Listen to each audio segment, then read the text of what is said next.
Hello guys, it's me, Yash, and we're here with RamsTheNameCom Hey, how's you doing, on his everyone? channel. How you doing?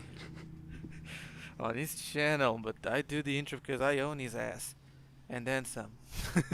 Okay, uh, so for everyone who wants to we're know, Yash will be editing this video, and he wants to host the entire video of this debate on Monsters Inc. Scream Team slash Scale Island for the PS1 and PS2. So while it is indeed going to be a debate on my channel, he will be the one who's editing the video now because he says my editing is not up to standards and that my editing takes way too long to finish because it takes like 2 weeks, and then the entire recording or editing program in Adobe Premiere just crashes constantly and corrupting my video file. So because of that, it's true. yeah, he'll be editing this one. Yeah, and I'll make sure I'll deliver you tomorrow. No, tomorrow, not later tonight. Later tonight, no, right now. Because I'm fast as fuck, boy. Nice. I'm not sure. I don't know. I'm just trying to be And quirky. for But yeah, everyone who wants to know, KO the Kangaroo, round two for the PS2. That debate is still being edited. It's still going up. It's gonna still come up, but it's still on the back burner. I just gotta finish editing all those video files, and it should be up very soon, maybe in a week or two. And then after that, we got, was it Sonic and All Stars Racing Transform for the PS Vita / for the PC. That debate is going to be coming up around June 24th, which is the 30th anniversary of Sonic the Hedgehog. So prepare for that one, I'm too. I'm gonna be real with you, man. I kind of forgot those. We did those. I uh, haven't. I got the video files to prove it. We did it. yeah, and yeah, but until you just brought it up now, I was like, oh yeah, we did make those. I kind of forgot all about it. Yep. But yeah, without further ado, let's discuss the main the main thing here, the topic of this video. Okay, set it up. Monsters Inc. All right. What you want Wait, to what? debate? The story mode? I mean, the story of the game? Do you want to debate the gameplay force? Pick it up. You're All the right. host. All right. Let's start with the story. Rams, you're the guy here that likes the game. Small spoiler. I didn't like the game. So Rams, you're the one that completed the game. You know Yes. the game like the back of your hand. Yep. Do you care to elaborate on the story? Because I'm Yiffy. Okay, the story goes like this. Mike and Sully, they want to become workers or screamers for the Monsters Inc. company, and they're going through this internship program or like a training program to become top scalers for the Monsters Inc. company.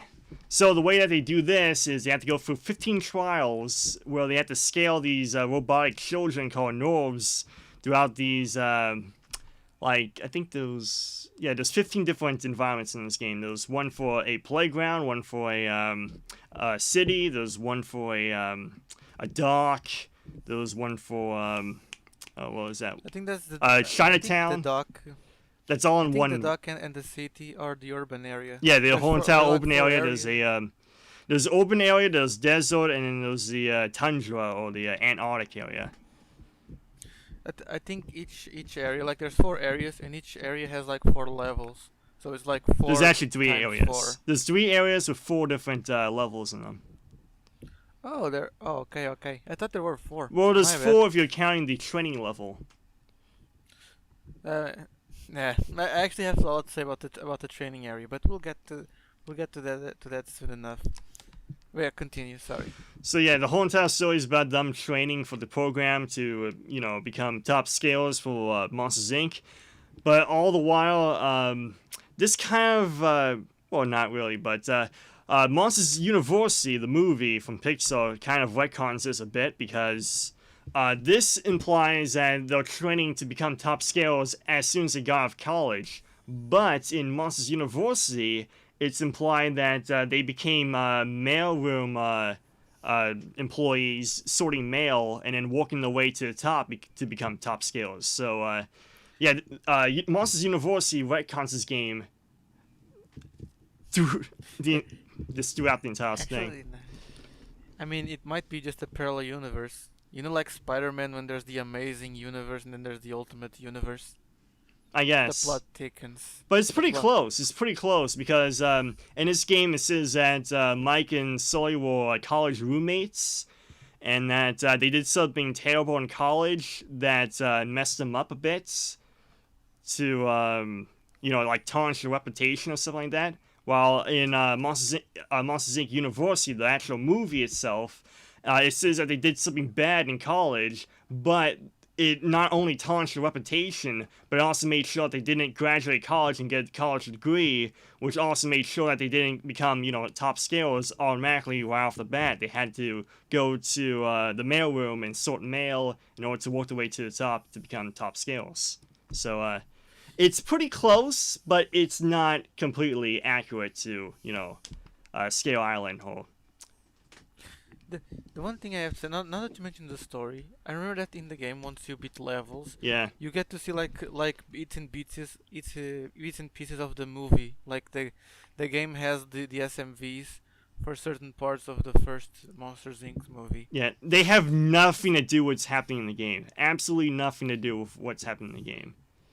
Yeah, I was when I saw that, I was like, what the fuck? Well, why is this here? It's cool, but why? Well, I who mean, who asked for that? while it doesn't have anything to do with the bearings of what the game has to offer, what's happening in the game, it's sort of a quote to tell you what is happening in the game to some degree. Like, in the playground area, when you finally scale all the children, you get the medal, and then the cutscene from the movie plays. It says, "Be sure to go for the door because you might let in a child into the monster universe. So get there quick."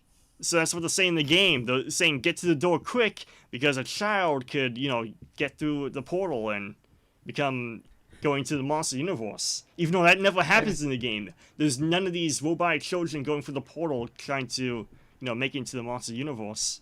It would have been cool if they had that in the game, but they didn't. I imagine like a human kid that in the dock level, just trying to finding the door. Like, why the hell would a kid be there? And if they're robots, wasn't there like gonna be like not an issue? I'm pretty sure people just hate like human children because apparently it gives them AIDS or some crap. According to the first movie, they're like a residue. They're toxic residue to monsters, according to the first movie. Yeah, it's like poison dart frogs. It's like if the skin touches you, it can like burn your skin. It can cause like some kind of disease or something. I don't know. Oh, that's kind of mild racism. Not that when you see it. Yeah. But yeah, But going by back the to end the of the game. movie, you realize that that was a conspiracy that was made up by Water News, or whatever his name is, a spiral guy. And the reason why is Yeah, because he wants to make it more profitable and more excessive to scale children to the point where they're almost dead, and then just throw away the bodies. Like use that screaming plug device that looks like a sex machine. You know that thing that they put on the yeah, lips. yeah, Well, I they know want to the use one that that to suck out affected the Randall screams from Zaki. children, and by doing so, that pretty much kills the child. Yeah, I know. I remember the scene that affected Randall's mate or lackey or some sort. They were about to use it on Mike Wazowski, but then Sully saved him and put that Do you know what that weird monster's other name monster. is?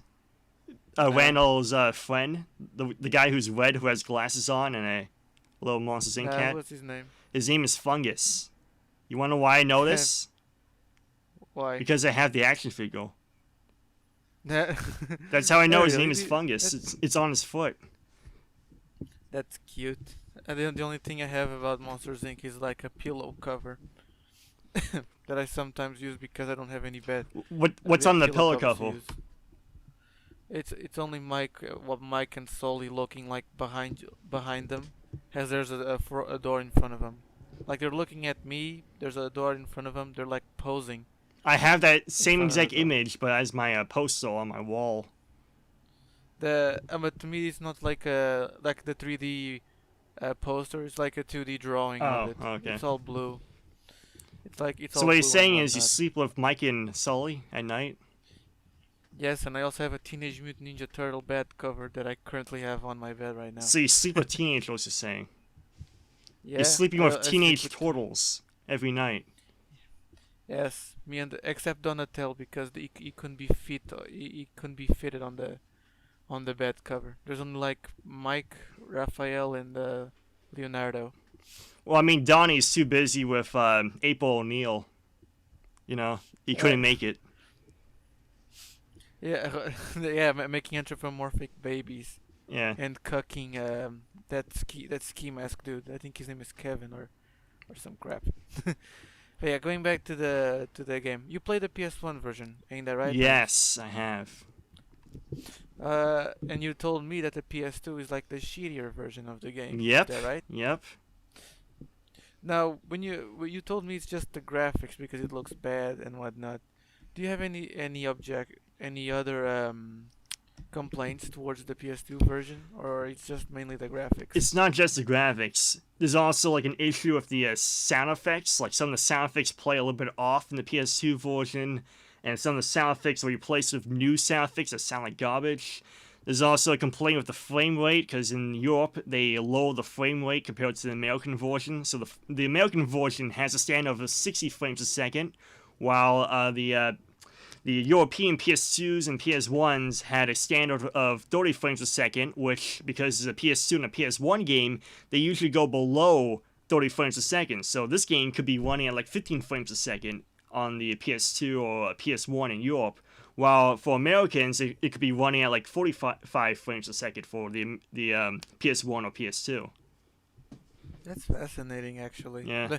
It's kind of weird that the kids game has that optimization issue. I guess you can call it that. But to me, when I play the Well, game, it's not it looks just like that. it It's looks just like that in Europe, there's a standard to have everything at 30 frames a second or less because they believe that if it's like 60 frames a second, it can like strain your eyes or something like that. So they just made a standard to say, hey, 30 frames a second, people won't get dizzy, people won't have eye strain, it'll just be perfectly fine. I don't know why they did that. They just did. to me it ran at fluent 30 FPS with no frame drop. So yeah, Well, you'll play on an uh, emulator, so that might be it. Because it might have that updated the too. frame rate or something. Yeah, that too. I forgot that I was playing on the emulator because I don't own the physical copy anymore. Back when I was a kid, I used to enjoy the game. Nowadays, I can't stand it. So let's get on Gameplay? with the gameplay. Yeah, let me go first, please. I need to get off my chest. I've been waiting for this segment so I could rip it a new one. Apologies for the stutter. That game is repetitive. It's stale. Playing that game to me was like eating a bag of laced chips. Stale, crunchy, not in a good way, and it tastes like grandpa's feet. Um, and at first I enjoyed the tutorial. I like hearing the slug lady whose name I can't remember. I think it's Edna. I'm not sure. I might be mistaken on that one. Uh, I enjoyed hearing her narrate the tutorial. She sounds as lively as ever for a non-enthusiastic character. I guess you can call it that. Yeah. I laughed when she said, "Amazing! Well, you did it! Congratulations!" I liked hearing that that sort of celebratory dialogue coming from her. You know she's played by a guy. Uh, by who? By a guy. A By a man guy. plays a whole. I had no idea. I thought And the the woman other with a thing very too is raspy that voice he's did actually it. an animator for Pixar. Like, for the storyboarding of the whole entire movie, animators would play each of the characters in the movie while storyboarding, so then they have an idea of what the character would say, what he would do in a situation. And because he loved his voice so much for the Slug Lady, that they just kept him for the movie. I mean, that sure cut some expenses. It's the I same guess. thing with Edna Mode for Incredibles. Edna Mode is played by the director, which is something Boardman. Wait, Edna. Yeah, Like Edna the Mode. You know, like I think German the slash Japanese midget lady from Incredibles. I know the woman that gives her the costume that gives them the Yeah, costumes. she's That played is by a man who's the director of the movie, and the only reason why he's voicing her is because he was, animating for this movie, and uh, in the storyboard production, he was playing Hole, but they loved his voice so much that they just had to have him play the cattle. Well, what a weird turn of Scrat events. 2. Only at You know Pixar. Scrat from Ice Age? Scrat from Ice Age is played by an animator as well. Who? Scrat from Ice Age, you know the squirrel thing? The squirrel I who don't loves think I nuts know. from Ice Age? The squirrel. Oh, the squirrel loves nuts. Yeah, but the guy doesn't speak. He just makes growls and He noises. sure does. Yeah, that was made by an animator. Yes. Makes sense since you wouldn't hire a voice actor like Nicolas Cage just to do grunts. Might as well just cut expenses and hire some guy at the team to just go ooh ah or any other types of screams. I mean, you'd be surprised Uh, because Iron Giant was played by Vin Diesel. Same with Groot from Guardians of the Galaxy. That's played by Vin Diesel as well. I never saw the first movie you mentioned, the Big Iron or The whatever the Iron hell that. Giant. All he says is Iron like, Giant. "You stay, I go. Tree, I am Superman." That's all he says for the entire film. I hate. I didn't. I have no idea. But I think we're getting a bit off Sidetrack. topic. Yeah, let's talk about the gameplay. Yeah. Chop chop. Yeah. Let's talk about the gameplay. I enjoy. I enjoy. I I ain't like paying how you the for character's nothing. controlled. I got you're paying me with kindness and affection and love. But yeah. I enjoyed how the character's controlled. I enjoyed playing more with Mike, mainly because I don't know, it was a bit floaty, but I got the hang of it, and when I got the hang of it, I enjoyed playing as him. Sully was also good to control. He was also fun to control. It's a standard platformer. Press the X button one time to jump. Press twice to double jump. Square to attack. The usual shtick. My issue was the levels. Uh, I played the. I'm gonna be completely honest. I played the. Sorry, the whole urban area, and like 2 levels of the desert area, and then I called it quits because I just got bored of it. I played the first urban area. It was fine. I played the second area. It was also fine. The levels themselves are not really an issue. It's more the gameplay and repetitiveness. I think that's a word in English language, I guess. Yeah. It was very repetitive. After you play the first 2 levels, you played all the game has to offer. The only difference is you collect the first 4 bronze medals because you need to scare all the children in the level to unlock the bronze medal, and only then are the trampolines unlocked. And then, if I'm not mistaken, once you do the next bronze medals, you unlock the dash movement. I remember when I was a kid, you could unlock like a very fast dash that can only be used in certain areas that Yeah. had arrows on the floor, if I'm not mistaken. Yeah. I remembered that just now. I hadn't I didn't have this planned when I There's when, 3 different when I wrote special this. power-up things. There's a trampoline, which is located in certain areas. There's a speed boost, which is also located in certain areas. And then the last one is a teleporting pod, which is floating mid-air, which is located in certain areas that allows you to teleport from location to location. Mm, I mean, that would have been helpful. Not too helpful because the levels aren't that large. I'm just lazy in that sense. But to me, well, playing that game, scaring those children, the thing got monotonous for me. And one thing that really got on my nerves was the repetitive jazz music. Oh, things that got on And your nerves. You mean like the robots? yes, the children. Yes, scaring the Think about the children. children, Yash. Think What? about the children. Yeah, they aren't alive. They're robots. They don't even have legs. They are just crippled gimps who just jump all over the place. No, I'll censor that. Don't worry. Um, How could you? how could you make fun of um, handicapped people? No, they're not people. They're robots.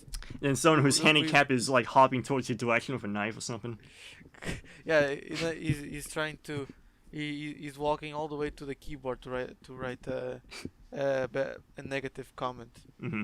Well, not walking, more like crawling and trying to get up the desk or some shit. Alright, going back to it. The music, I know that like you said, it was made by the same composer that did the music The movie. for the film. Yeah. Yeah, for the movie. And again, I must reiterate that I like the soundtrack for the movie. That's because it didn't overstay its welcome. If you're in a level looking for the fucking primordial ooze, that is the juice thingy that you have to collect so you can scare the children that have like a certain color, and but the top color is red. There's like blue, green, uh, or yellow, orange, and red. If I'm not mistaken, I think I said by the same order as well. I think I said by the good order. the Once you miss the most obvious primordial oozes to collect, Hmm. you're like you just walk around the level looking for the ooze that you skipped or missed. And while that isn't hard to find, well, of course it's a kids game. Nothing's hard there. It just I started the more I started listening to the level, the music just kept going on a loop, and even though I just wasted like what 10 minutes on that level, it felt like an eternity because the music just wouldn't shut up or didn't progress. It felt short. I The should music itself correct felt you on a couple short. things. So the primordial ooze things, those gelatin vessels. It doesn't matter Yes. which ones you collect. You can collect the green ones, the red ones, etc. It just the green ones are the lowest capacity. So if you collect them, it will only fill up your meter just a wee bit, while the red ones will fill out your meter like in an instant. Like one of the little sections of your meter will be at like half full by the time you collect one of those red ooze primordial ooze vessels things. I was talking about the kids, the color of the kids. I was talking about that, but Hmm. yeah, could keep going. Sorry. But yeah, you don't have to collect all of those things, so there's gonna be like more than enough to collect in that environment. And even though the music loops, there's like a nice bridge between the songs. So as soon as it ends, it slowly starts playing back up. And for me, it's not that bad. It's not that bad of a song. And as long as you're pretty good at the game, you should be able to get through it just fine enough. Like I can beat each level in like 5 minutes, maybe 6 minutes. Yeah. Yeah, I agree with that. I think I exaggerated when I said like 10 minutes. I'm not that slow, but it felt like my point is the music made the levels feel like a drag.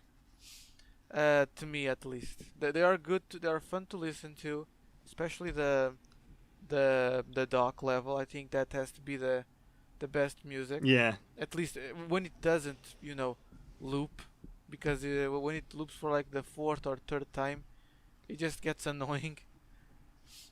Um, but yeah, I enjoy the jazzy soundtrack. My issue is its loop. The the music loops, and that makes the levels feel like a drag in that because of that small factor. Maybe if I turn down the music, the levels wouldn't feel like too much of a pain in the ass to traverse to find the primordial ooze to scare the children, or to find the coins to unlock the silver medal. Um, but I just couldn't. To me, the stale and monotonous gameplay objective of the game just got the best of me, and so I just quit after the second desert level. Also the Randall boss battle, though nothing bad per se. It's just a race basically. It's fun. I also like the music, but it's just I don't know. I expected like an actual confrontation. Maybe he could climb up on a robot and I had to smack shit around so the robot would go on its knees and I could go there and tail whip him or run into him and attack him with Hmm. your mic, I guess. Anyway, just a I reminder, just this takes before the movie, not after the movie. So because of that, you can't actually beat up Randall in this game because Randall is not a villain yet. He was portrayed as just an employee of the company, and he's the top skill at the company at this moment. So it does make sense why you want to beat him up, but it does make sense you want to compete against him in some kind of competition, like scaling people, or maybe racing, like they did in this game. need that too, but again, my point is the boss battles. I guess you can call him a boss. or just I expected something more fun or confrontational, not just a silly race. But it is a kids game after all. Yeah. That's all I'm going for Well, here. I mean, some In kids fact, he's the do only have like a boss. boss battle. Like, what is it? I think, what was that license game? Toy Story 2 and Toy Story 3, they have boss battles, I'm pretty sure. Yeah, they have Zurg as a boss battle, or even that big ass robot at Andy's attic. Yeah, but that's Yeah, because they actually, have a confrontation in the movie to fight. While in this, Randall is not a villain yet, so why would they fight? There's no reason for it. So they have to come up with a different solution. Do they compete against in a race? Do they compete against in a scream off? Some kind of minigame? It has to be a minigame because it can't be a fight. in the Sonic games, Sonic and Shadow are also not enemies per se, but they also fight. Sonic and Amy are not villains, but I know, but in they the show some movie, it's fight. set up that Randall is just an employee. Why don't you just beat up an employee? I don't know. You just hate the bitch. Well, then you I get don't know. fired. You wouldn't go into the company because this whole entire story in the game is to try to get Water News to hire you to be part of the company. I mean, Why do you want to beat that's up his also best employee? You didn't do anything yet. the, I hate how much that makes sense, and I hate how tactical you're being about this. I I'm laughing because I find it funny, but I also hate how right you are in that regard. uh, but I mean, sure, you're right. I'll give you that one, Chief. Ugh. But my point is, I just expected a funnier confrontation.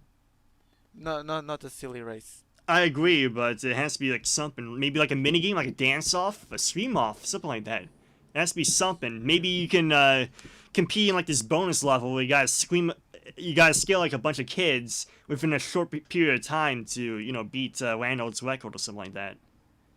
Yeah, or I don't know, maybe some dodgeball type of thing, or No, not like the or GameCube game. That game sucks. or so, I don't know, some table tennis of sort. Ima- Oh yeah, Imagine that's the game much better than had dodgeball. Hmm. yeah, you could imagine like Mike Wazowski just try, since he's like He is the a ball. tiny monster. Yeah, the power up, like there's like a finisher movement, Yeah, what you do kind of like is you grab Mike Wazowski and throw out your enemy, and Mike Wazowski eats his face. he, he just leaves Randall stunned, like the super attacks from the Mario tennis ball games, like a power up that just throws the ball fast or stuns the enemy. I guess. Okay, we're just reaching for straws here in a kids game. But yeah, to me, I just couldn't bear playing it. It got stale and short for me. Once you play the first area of the game, aka the urban area, you feel like you played everything. I tried going even further, like you told me to do. There's like a puzzle game that unlocks children, like in the first level of the desert area, Hmm. which was fun. Well, not fun. It was diverse, and I appreciate it. It didn't keep things monotonous. But the music loop, along with me just trying to look at the fucking ground for the right pad to step on, made the level kind of a chore for me to endure. Not complete. Completing the game completing the levels was piss easy. It's just really endure, like an endurance test. The game drained me. After like the after I'm gonna be honest. After the third area of the game, I was already feeling fatigue coming into play. The third level of the game in the urban area. So I really started playing out of obligation. But when I got to the second level of the desert area, I was like, nah, this is it. I really can't muster the will to complete the game. And then I got sad because I remember that I used to play this game as a kid and like it. So I was like, how the fuck did I enjoy this? This game sucks. There's no variety. I had like the deja vu of playing Over the Edge years later, because when I was a kid I loved playing the Over the Edge video game. It was a fun beat 'em up, and I loved the mini games that came with it. But then when it came to Playing again. uh, playing again, it was just boring. Yeah, that The game levels did not sucks. It's change. very, very repetitive and boring. Yeah, well, actually, there's a saving grace about it. The minigame's Rams. kind of fun. I mean that too, but that's not the saving grace. The game has PS3 graphics. If you play on an emulator, it looks like all crisp No, it and it's doesn't. You're bright. lying. Yeah, yeah, no, it does. I don't want. I'll send you a video of the game being rendered at 4K, 60 FPS. Yeah, it's a new game. It's a brand new game altogether. It rivals The Last of Us No, in the man, you're in the lying. You're graphics lying. department. But you know what? You know what? Hammy Go What? Nuts on the PSP. Now that looks like a PS3 game. You gotta check that out. I never played it. I played, however, the GBA Oh game man, I gotta on show the you. Edge. Goes nuts on the PSP. You gotta I see mean, how it's a fun game. you gotta see what it looks like, cause it looks like a PlayStation 3 game. It's Hammies Goes Nuts. Let me look it up. But you want me to talk about the gameplay? Do you want me to talk Yeah, next? yeah, sure. Talk. I've been bashing and on my game for like a while now. It's time for you to have a go at it. Go. Okay, so with me, with the gameplay, I love it a lot. And not just because it's a fun kids game, especially when I was a kid, I loved this a lot and I played it a lot. I beat it like 10 or 20 times. But because this is one of the best controlling PS1 games of all time. Like, this feels like a PS2 game in the PS1 era, because you can run around with the analog stick, there's no digital input, it feels like analog controls, which is the most unusual thing with a 3D platforming PS1 game, because most 3D platforming PS1 games had digital input, which means you only can move in 8 different directions. You couldn't move any direction you want, it has to be one of the 8 directions. Diagonal, up, behind you, to the left, to the right, diagonal again to the right, diagonal again to the left, diagonal again to the right, but there's no in-betweens. But with this, there is in-betweens. Like, you play, Rascal, you play, Croc, you play, Gex. All of those games control like garbage compared to this game. This game controls amazing, and this is from a PS1 standpoint. This is a PS1 game, and PS1 games simply didn't play like this. So as a kid playing this game, this felt like fun. This controls like a dream. Especially Mike Wazowski. Like, don't get me wrong about this, but Sully does play amazing too. But the thing is, Mike is just a very fun character to play as. He plays like Yoshi. You can glide with him. You double jump, and then you have a glide button where he just swoops up in the air and he glides a little bit, and then he falls down. It feels great, and the sound effects match it completely. It's so neat. It's so fun to play the game. And then also, Mike Wazowski has a bounce move that, of course, Sully doesn't have, where he can just bounce in the air with a X and then square button attack or slam. And it feels great. It feels better than the bounce move in Gex. Because in Gex, what you have to do is jump in the air, then when you act like your apex, I don't know how to say it, the most highest points possible when jumping in Gex, and then you hit the X button again, you do a bounce, and then you go back up in the air. And that feels like garbage. It doesn't control right, it doesn't feel right, the animations don't look good, the sound effects don't look good for that. But in this game, when you bounce, it feels amazing, and it feels like you're actually bouncing, and the sound effects match it completely, and that's something that Gex doesn't have. And while, yeah, Gex has a lot of variety in the gameplay, because you can do, like, missions like, Super Mario 64, where you have to do, like, hey, you got the shortest part of the building, and then you get a star, or you gotta free this, enemy, and you get a star, or you gotta fight this enemy, and you get a star, like in Super Mario 64. The same thing applies with Gex, where you gotta do stuff like, you gotta climb up this mountain, and then you get a star. You gotta kill evil Santa Claus, and you get a star. Or, actually, not star, remotes. You get a remote control in Gex. But, yeah, there's variety in gameplay in Gex, but Gex isn't as good as Monsters Inc. Stream Team, because Gex controls like garbage, and because it controls like garbage, it doesn't feel great to play, and if it doesn't feel great to play, why even play it?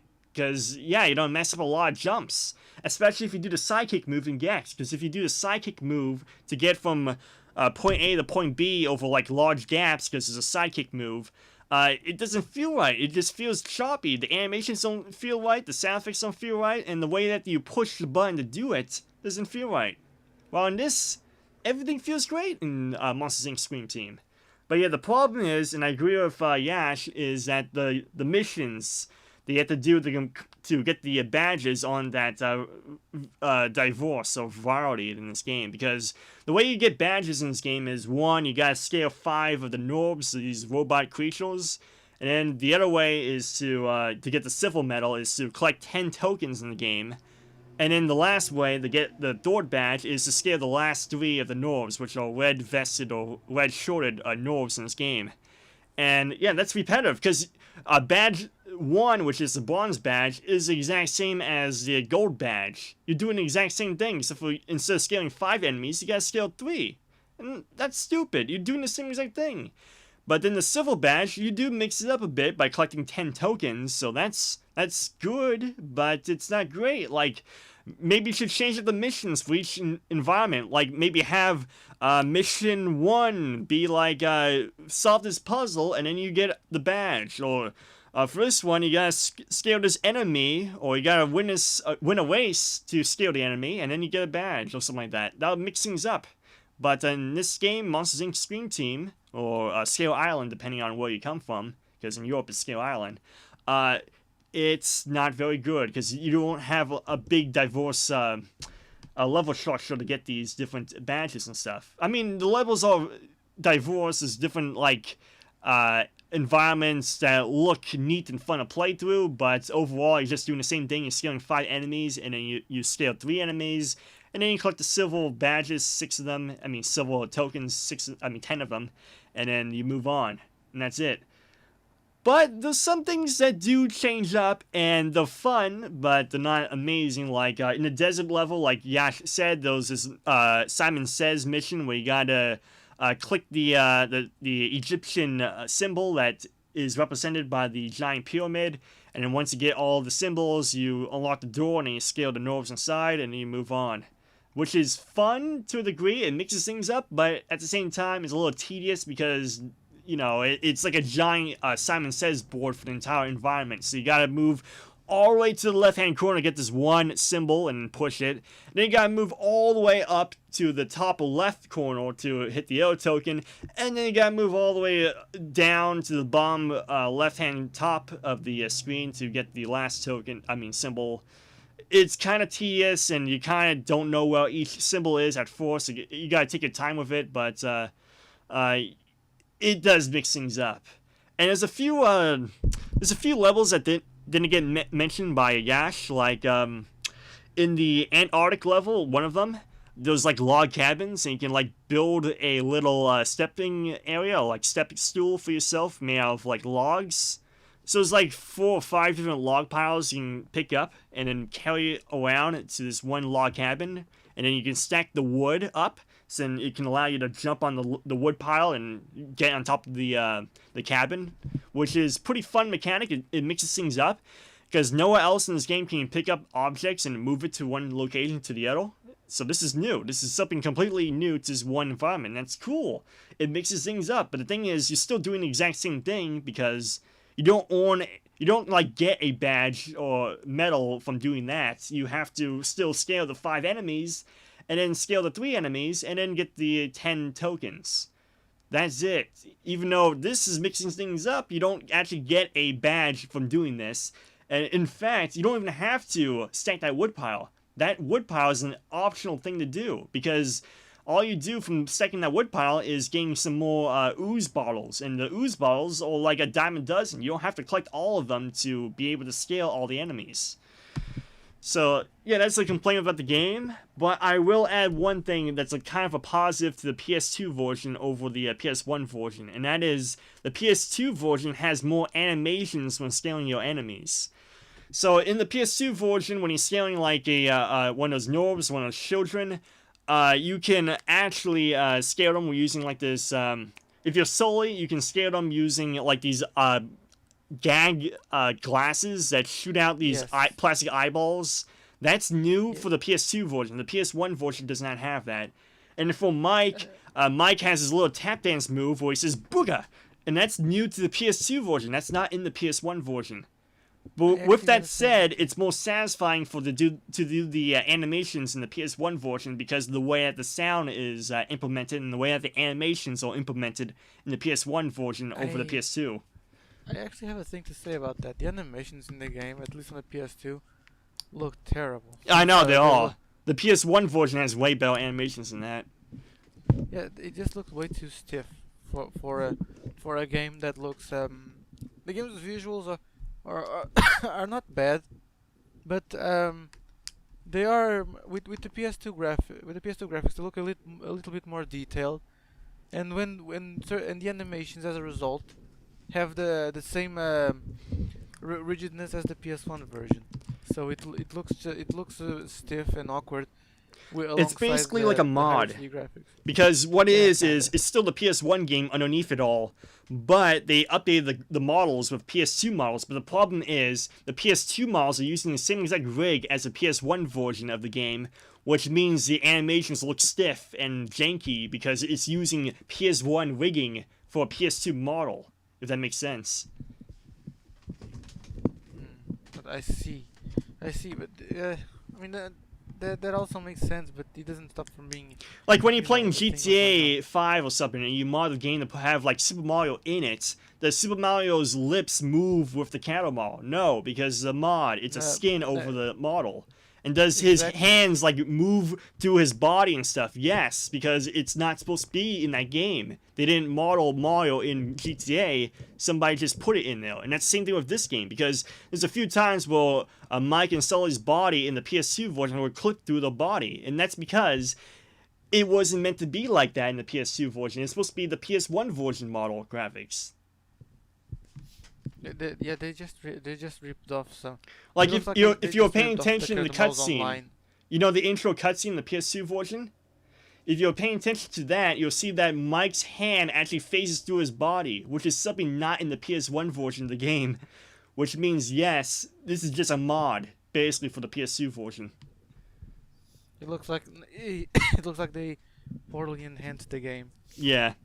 They they just did it they had another platform to shit out the game. But yeah, I'll give it this. The game looks decent-ish for a kids game as an early PS2 kids game, I guess. But the PS1 version has I mean, better compare it graphics. to, was it Wrath of Cortex for the PS2? Which one looks better, people? Which one looks better? I mean, of course, Monsters Inc. I had to think about it for a second, but yeah, Monsters Inc. The level design it doesn't have any foliage on. Looks like they just, well, for people who didn't study, game design, it looks like they just stuck a plane, like a random object plane, Yeah. on Blender and just put a bunch of humps on it just to simulate, high mountains and whatnot. That's what Wrath of Cortex looks like to me. It looks like it wasn't, it doesn't have any foliage, only like some component that has like a collision and a shitty texture glued on it. Whereas with Monsters Inc., it actually looks like it has attention to detail on the texture work and the environment around you. Mm-hmm. And again, I don't know how the PS1 version is, but on the PS2, the game looks fine-ish. The character model, the game's levels look very good. Looks decent, very good. No, it's look decent. My issue is the character models. Which one is your favorite level? Well, from the ones that I played, I like the dock, and I like the when you go in the urban area and you play the city. There's like a level where you can go inside the shop, and then another, and then in that level you can also go to the rooftops. That's my other favorite level. Mm-hmm. I don't know if you know whose Did level you is notice the Buzz Lightyear cameo in that level? There's a Buzz Lightyear Yeah, there's cameo a in that Buzz level? Lightyear statue in the city Oh area. yeah, in the garden, right? Yeah. I pointed out that it looked very blocky. It looked like the PS1. It is the same exact Uh, one as the PS1 version. exactly. It looks like the texture work. It was very polygonal, and the textures around it looked very compressed. Seemed like it belonged on a PS2. Mm-hmm. PS1. Ugh. Yeah, I thought Buzz Lightyear actually appeared in that game, like flying or some crap. Nah. Nah, that's a shame. For me, my favorite The- levels are the playground, the city area, the downtown city area, the Chinatown area, and the docks. I also do like the log cabin winter area, and I do like the tropical lily pad area in the desert area. But other than that, everything else I didn't like that much. Mm. I mean, that is a selection of that is a good selection of levels. I think. I don't know. Again, I didn't progress much on it. I only played like Hmm. half of the game. There's a Not couple ha- levels I didn't like at all, and that includes the giant Simon Says board in that desert area. I did not like that level at all, but it did add variety in the game, which was much needed, but at the same time, it was absolutely tedious for me to play, and I did not have fun playing that one level. That's one level I would always try to get done as fast as possible so I can move on to something else. And also, well, I didn't like that much this one desert area where I have to push a block, like this giant block puzzle where I gotta push them in certain slots and stuff to get inside a tomb. That one was not a whole lot of fun for me, but I did enjoy the game overall as a whole. d- I had I had something to say, but I lost my train of thought. Regarding levels in the not just in Monsters Inc. but in gaming in general, game levels with that small sections that makes you want to skip the game. One trick that I saw was using seeing speed runs of the game because people learn how to skip a lot of chunks of levels to speed run the game and finish it as fast as possible. I'm not sure if you ever watched the speed run of Monsters Inc. But maybe you could find like a video of a speedrunner that actually shows you how to skip that part. I'm not sure if you ever tried watching it. I think it'd be impossible to do unless there's like a way to phase through the pyramid instead of trying to solve the giant Simon Says board. Oh wait, is that the one that has like that big, that small nose, and you have to step on the floor thing, the floor tiles, Yeah, like the yeah, that one. that's the one. That was the one I played. The second one I played, I think. Yeah. Or I also didn't like it because I didn't like looking at the floor to figure out how the what the fuck the button I have to jump on was. Hmm. Man, the game to me was not that good. I don't I don't have much to say about it There's because also I didn't one play it. level like a lot that just smelled, and that was there's this giant. I mean, there's this little tiny pyramid in the middle of this desert area with a bunch of palm trees around it, and you have to go through the building or the little pyramid when it flips around and rotates by pushing the button, and then you randomly get transported by going through that building into this Donkey Kong-esque climbing mission where you gotta avoid whatever dangers on your path, like maybe there'll be like enemies in your path, there may be boulders falling from the mountain or pyramid in your path, and you just gotta try to get past every single one of these obstacles to get to the top to scale this one nerve or enemy. Which was really fun and mixes things up by just having, hey, instead of just casually walking up to a nerve and scaling it, now you have to climb this mountain to scale one nerve, and then you gotta go back and then go for a different mountain and then climb it to scale another nerve. Well, it's not a mountain, it's a pyramid, but you know what I'm saying. And there's also a few other hazards other than boulders and enemies. There's also these eyeballs that shoot flames at you. There's also crumbling paths where you gotta just jump over the path before it falls off or something like that. But overall, it's very fun. But it's like one of the last levels you get in the game. So basically, they saved the best for last.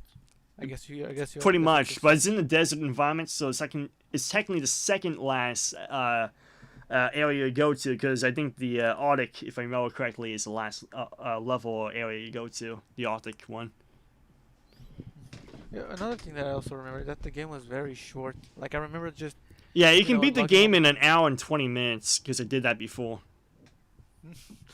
that's how fast you were. Or if there aren't if maybe there aren't any any speedrunners, maybe you can you can speedrun it. I Maybe guess. you can hold the title of the fastest speedrunner of the game, of the Monsters Inc. game. Hmm. RamsTheNameCom, the guy who beat the game in 30 minutes. Yeah, meh. I don't. Again, I don't think I have much to say on the game. How did you Uh, feel about the tutorial level? Because you never said anything about the tutorial level at the start of the game. I I did. I said I found it fun that he had Edna narrating it, Well, I and mean I the found slug guy, the slug the what? woman. It's not The Edna. slug. Edna is the Incredibles person. Yeah, the slug woman. I found her fun narrating the training area. I also found the music fun at first, but then when it just started looping, and I started to lose my patience, and it actually got to a point, now that you mention it, that I had to like turn down the volume of my TV so I can play in peace. Yeah, I forgot to mention that, but For yeah, me, I thought that that's the all I have. tutorial level was very, very fun, even though there's a bunch of stupid stuff in it, like, having to jump over these tiny blocks in your path. I never played a video game before, I don't know how to jump these. But yeah, there's a bunch of little stupid stuff like that in the tutorial level, but overall, it's a great experience because, the woman's talking to you, or the man slug thing is talking to you, and telling you how to play the game, and it's pretty funny, and it's pretty entertaining. And overall, when I was a kid, I just loved the tutorial level. It's like my favorite tutorial level in any other video game. I never experienced a tutorial level as fun as that before, except for maybe Sly for the PS2. That was a pretty good one. Sly 1 or 2 Sly or 1 3? tutorial.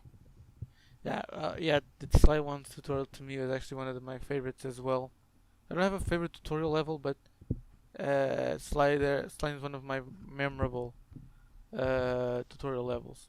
hmm As a as a kid, I still like it nowadays. I even go out of my way to complete the game 100%. But yeah, Rams, do you have anything more to add to the game? Because I'm gonna be like I'm trying to say here, I have nothing more to add. Do you want To to talk me, the about the game, sound effects? not really. No, I mean, no, I'm just kidding. Yeah, the sound effects to me isn't much of a factor I paid attention to. To me, they sounded fine, but I have to point out an issue. During the live stream of my playthrough, for some reason the game just rose in volume out of the sudden, and then it decreased, and then went back up again. And during those times when it went back up, I had to lower the game's volume, and when it lowered, I had to raise the volume, and so on and so forth. That happened like 4 times. I'm not sure if there's an issue with the PS2 version, but yeah, it's something that I needed to point out because it was kind of annoying. It's bad enough that I have to endure a looping soundtrack, but Yeah. then I have to be caught off guard by the instant volume raising that ear raped my ears because I'm playing with the headset on. For me, the sound effects are What are great in you? this game because, like Super Mario 3D Land or 3D World or maybe even Super Mario Bros. Or New Super Mario Bros. Series, all those games have amazing sound effects that make you satisfied to collect the coins, to collect the mushrooms, to fight Goombas because it makes a boink noise when you step on like a Goomba or a Koopa. Everything is satisfying about the Mario games, and without those sound effects, you might actually not even like the game as much because the sound effects make the game, makes it satisfying to continue playing the game, to attack those enemies. It is a satisfying experience. Now, going with Monsters Inc., that same thing applies. When you collect a coin in the game for like the tokens or for the 1-ups, because it's 1-up coins with Mike and Sully's face on it, that feels satisfying to collect because the sound effect makes you like go, hey, I want to collect more. This is a very satisfying sound effect. Same thing with the Primordial Ooze cans or Jello cans. Those things are very, very satisfying to collect because they make this popping noise, like or something like that. It just makes this very satisfying sound effect to collect all those Jello cans or Primordial Ooze cans. And depending on the color and depending on how much you collect of them, they have different sound effects. It might pitch up, it might pitch down to a lower pitch. But overall, very, very satisfying to collect, and even to the point where even if you collect all the canisters you need, and you're at max, at the red max of the whole entire scale meter thing, where you don't have to collect any more of those Primordial Ooze cans, you still don't collect more of those Primordial Ooze cans because they're just very, very fun to collect. It's just a very, very fun thing to collect. And I also love the sound effect that happens when you kill one the not kill, scale one of those Nov robot things, because when you scale them, they go and then they fall apart, and all those robot parts fall apart, and there's like a nice satisfying sound effect with that. It just feels satisfying to do that.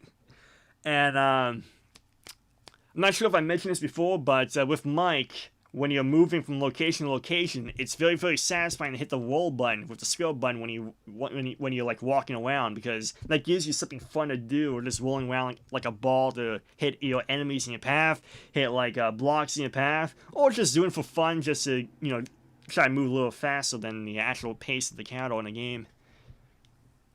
But I also should mention the music. The music in this game is fantastic in my opinion, and I use the music a lot for like reviews of different games and stuff, because it's a very, very nice soundtrack to this game. The jazz music is just upbeat, and it feels exactly like the movie kind of experience, but with a video game twist. Like the developers said, hey, I want the soundtrack from the movie, but I want it to sound more like its own distinct thing.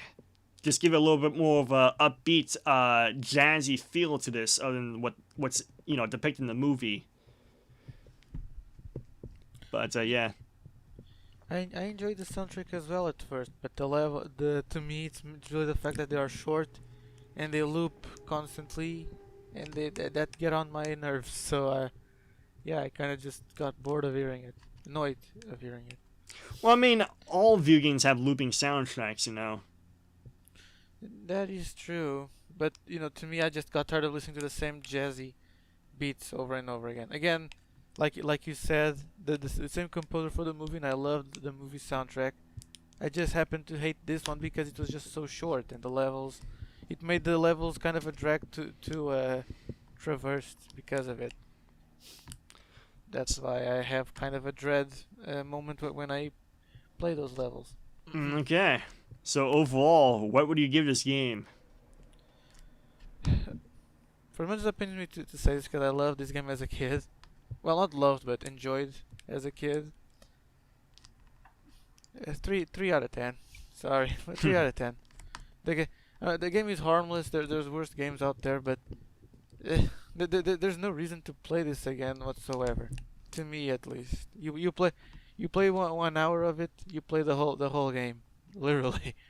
No, not even 1 hour. You just waste like 10 minutes because of the levels, and you play whatever the game has to offer you. It's a kids game, a harmless, fun kids game, but a repetitive one at that, and that kind of got like once again stale, and it really messed with me. It really pissed me off how monotonous and repetitive it was. Me being the skeptical adult with no childlike wonder anymore, that notices those small flaws, and once it notices, it becomes big flaws. Uh, well, yeah, 3 out of 10. I'm rambling on too much. Okay. Just to say. So I give it a solid 7 out of 10 for the 3D platforming genre of games. I think this game is a very fun game, especially for its time, because during the PS1 era, a lot of games control like garbage, and this is one game that does not control like garbage, which is a very, very rare feat, especially in the PS1 era. So if you're a kid growing up in the PS1 era, you only had a PS1 console, this is one of your go-to games, because most games like Gex, like Rascal, like what else? Tomb Raider, like Astro, I forgot his name. Astro, yeah, that's his name. Yeah, all those games play like garbage. Was it Bubsy? That too. Bubsy 3D. That's another 3D platform game for the PS1. That game controls like garbage. But this game, for the PS1, 3D platformer, it controls great. It feels like a dream, which is a very, very rare thing to do in the PS1 era. So if you're a kid growing up and you wanted a 3D platform game with Mike and Sully, this is actually your go-to experience. And overall, of all the for all the Monsters Inc. games in existence, including Disney Infinity, this is your best Monsters Inc. game by far. And I think you probably agree that Disney Infinity Monsters Inc. University level is not as good as this. If you ever seen that one. I don't think I did. I don't think I did. I don't think I did. All you do in that game is you gotta pull off pranks by painting walls like different colors and throwing TP on trees, but that's it. it's like an RPG where you just walk up to his area, then you push the button, and then you did it. So imagine, like, you have a GPS that tells you, hey, go to this wall over here and then paint graffiti. So what you do is you walk up to this wall and then you push the B button and you graffiti the wall automatically. And then he says, good job. Now go to this site in the GPS and paint this wall of graffiti. That's all you do throughout the entire game. You also, toss TP, but you don't actually toss TP. You go to a tree that tells you to go to and hit the B button, and then it automatically tosses the tree with, TP or toll people. So yeah, it sucked. So, yeah, that's the end of this debate. It was a fun debate. Yash was a host, but I think he's off the call right now. Gotcha. Yeah. Sorry about that. Let us know what you thought about the game in the comment section below. And it was And let us know if you want to see Yash host / edit these reviews, debates in the future. please say so we can dish out these videos faster, so he doesn't dogpile on Ram's. Yeah, speed up the production of these so he debates. doesn't dogpile on Ram's computer. Well, guys, that's all. Thank you guys for watching. Have yourself. God dang it! I choke on my spit. Yeah, Yash has COVID. If you didn't know, he has COVID-19. Yeah. And Ligma too. I also and have yourselves a great, fantastic day or night. Goodbye, everyone. I'll see you on therapy. I just ate a ton of Jello, and because I ate a ton of Jello, I have the scaling potential to scale anyone with a red T-shirt or below. Yash, what kind of T-shirt you wearing? It's a striped, pink, green, blue shirt. Striped. Good enough. Okay, here we go, everyone. I ate a ton of Jello. I'm prepared for this. I got the scaling potential for this. Hoover. Una. Huta.